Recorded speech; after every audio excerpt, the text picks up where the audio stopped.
Muy buenos días y espero que sigas teniendo una Semana Santa, una semana llena de gracia, una semana en donde podamos seguir profundizando con la única finalidad de mejorar como seres humanos y de mejorar como cristianos. En esta Semana Santa estamos tratando de acercarnos cada vez más a Jesús en los momentos o en el momento más importante de la historia de la salvación, que es precisamente cuando Él nos redime, cuando Él muere por nosotros en la cruz.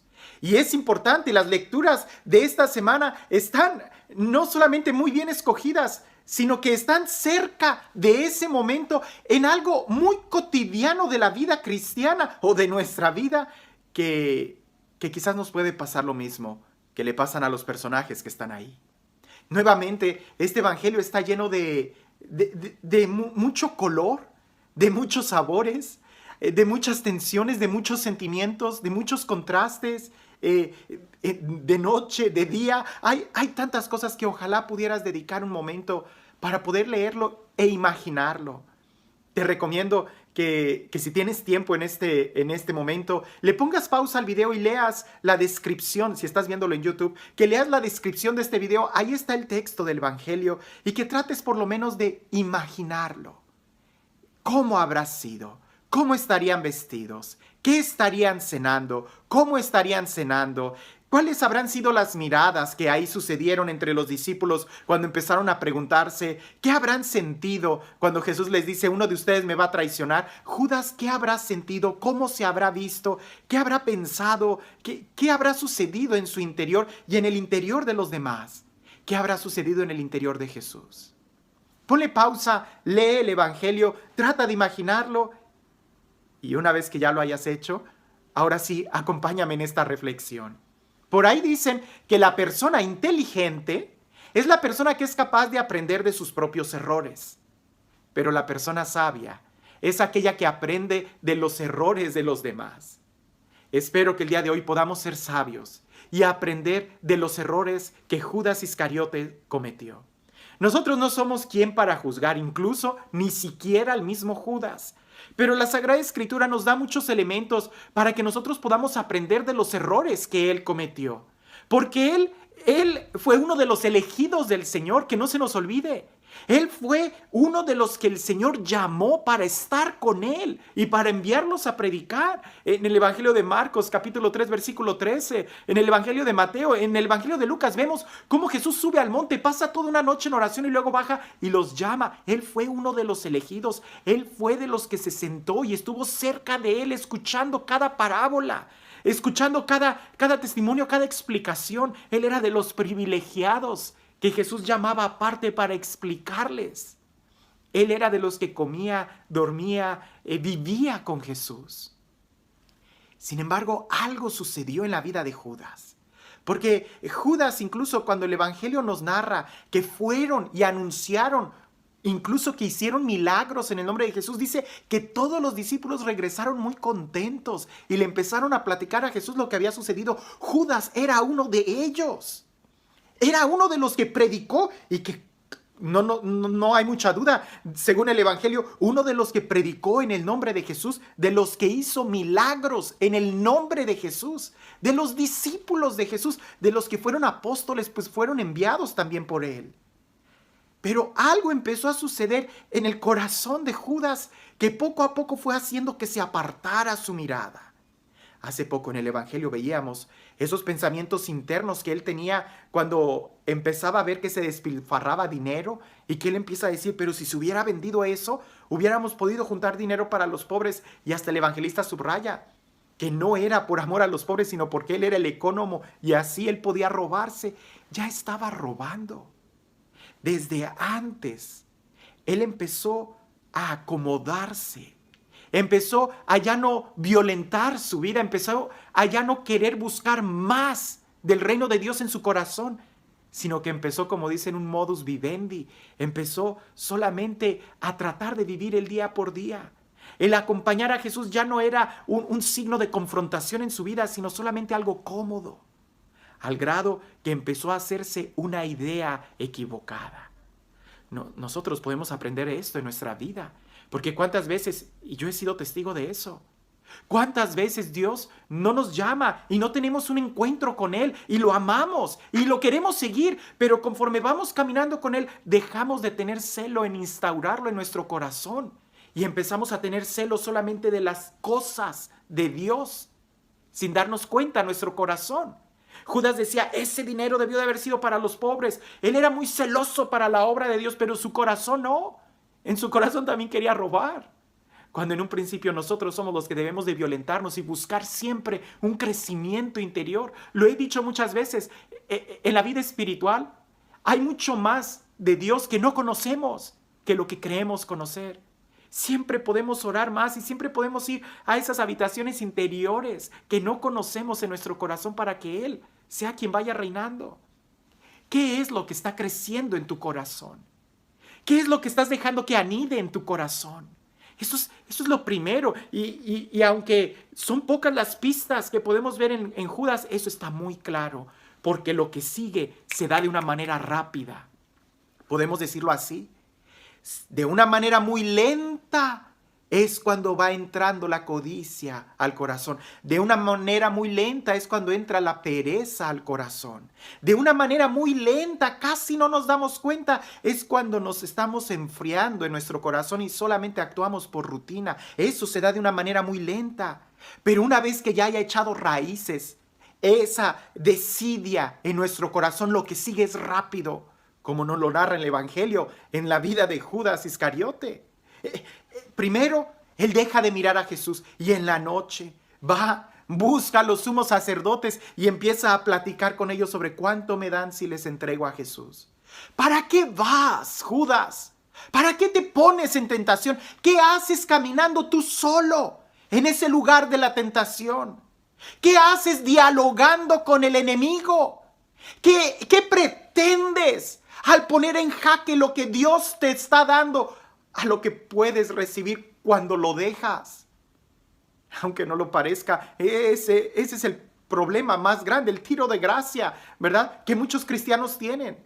Dejan de orar, dejan de tener comunión con Dios, dejan de violentarse en su interior para instaurar primero el reino de Dios en su propia vida. Y después, de una manera muy fácil, empiezan a caminar solos, creyéndose que pueden defenderse ellos solos, cuando Jesús dice bien claro, los mandó de dos en dos, nunca solos. Pero él se creía capaz de poder sobrellevar sus planes, sus pensamientos. Él creía que eran mejores que los de Jesús y él peleaba por su plan y no por el plan de Jesús. Al grado que entra y empieza a dialogar con el enemigo y empieza a calcular si puede ganar más vendiendo a Jesús que estando con él. ¡Qué absurdo! Pero eso sucede mucho. A veces nosotros todavía pensamos, ¿qué puedo ganar más? Si vuelvo al vicio, si vuelvo a las drogas, al alcohol, si vuelvo, no sé, al adulterio, a cualquier pecado. ¿Qué es ser fiel a Jesús? ¿Qué es ser fiel, que buscarlo más a Él? Empezamos ya a buscar momentos de pecado. Y cuando Él dialoga, regresa con esa idea en su mente. Puedo traicionarlo por 30 monedas, me van a dar 30 monedas de plata. Eso era nada, era una basura. Jesús valía mucho más que 30 monedas. Jesús vale mucho más que cualquier placer. Jesús vale mucho más que cualquier traición, que cualquier momento en tu vida que tú puedas buscar afuera. Pero 30 monedas de plata es mucho para alguien que ya no tiene la mirada puesta en Jesús. Y sin embargo, Jesús, que lo sabe todo, en ese momento, en esa cena, Él tiene un profundo, podríamos decir, conocimiento o sentimiento de querer todavía salvar a Judas, que todavía lo dice Jesús. Uno de ustedes me va a traicionar.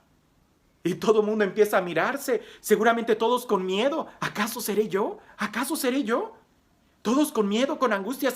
¿Podré ser yo quien lo traicione? Ese sentimiento de miedo, sí, todos podemos traicionar a Jesús si no tenemos la mirada en Él. Sí, todos podemos traicionar a Jesús si no sigues buscando instaurar el reino de Dios primero en tu corazón. Sí, todos podemos traicionarlo. Pero Judas, que ya estaba haciendo ese plan maquiavélico, le pregunta a Jesús, ¿acaso seré yo? Jesús le dice, sí, tú lo serás, tú serás quien me traicione. Muy cínico. No le hizo nada, no le pasó nada. A veces nosotros estamos en retiros. A veces vamos a una misa y ya sea que a través de la homilía, del evangelio, en algún retiro, sentimos una llamada de atención muy fuerte de Dios que va dirigida a nuestro corazón y que es como un momento de alerta de, ¡hey! Te hablo a ti. Y nosotros, ¿acaso es a mí? Es cínico. Claro que es a ti. Claro que a nosotros, a cada uno de nosotros, Dios nos habla, nos llama por nuestro nombre y está buscando ese momento de encuentro. Que nosotros seamos capaces de volver nuestra mirada, de no aceptar ese dinero. Y es que, Judas, una vez que tú te acostumbras a querer pensar que tus planes son mejores que los de Dios, entonces es muy difícil que vuelvas atrás. Cuando Judas se da cuenta de que había cometido un error, lo veremos más adelante en el Evangelio, trata de devolver las monedas para que liberen a Jesús. No, es que si quieres resolver las cosas, no lo hagas a tu manera. Hazlo a la manera de Jesús. Y la forma de haber resuelto eso no era tratando de volver a comprar a Jesús. Miren, aquí les traigo 30 monedas y les doy todavía otras 5 más para ver si me lo devuelven. No, no es como tú quieres. Lo mejor sería haberle pedido perdón a Jesús. Lo mejor sería haberte puesto de rodillas y clamar su misericordia. Pero cuando ya te acostumbras a hacer negocios con las cosas de Dios, es difícil. Por ahí hay alguna frase que dicen, sí, estás muy cerca de la iglesia. Sí, estás muy cerquita del sacerdote, del coordinador del grupo. Sí, estás muy cerca, muy metido en las cosas de Dios. Pero también estás cerca de Dios, porque no es lo mismo. A veces podemos ser lectores y leer muy bien y practicar la lectura en la misa, pero eso significa que tu corazón está escuchando también eso, porque a veces nos entra por un oído y nos sale por otro. Uno de ustedes me va a entregar. ¿Acaso seré yo? No. Que este tiempo, que esta Semana Santa no sea una semana más, sea verdaderamente un momento en donde podamos recapacitar y reflexionar en nuestro corazón.